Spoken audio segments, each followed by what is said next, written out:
আপনি জানেন কি নেপালের নতুন প্রধানমন্ত্রী হিসেবে কে শপথ গ্রহণ করেছেন? আসুন তার সম্পর্কে জেনে নিই। বালেন শাহ নেপালের নতুন প্রধানমন্ত্রী হিসেবে দায়িত্ব গ্রহণ করেছেন।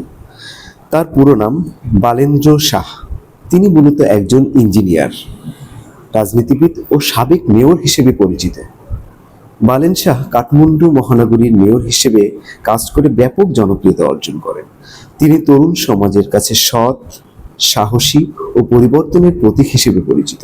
রাজনীতিতে আসার আগে তিনি সামাজিক সচেতনতা ও নগর উন্নয়ন নিয়ে কাজ করেছেন।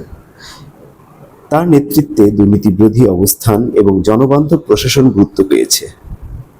সাধারণ মানুষের সমস্যা দ্রুত সমাধানের জন্য তিনি কঠোর ও কার্যকর সিদ্ধান্ত নেওয়ার জন্য পরিচিত।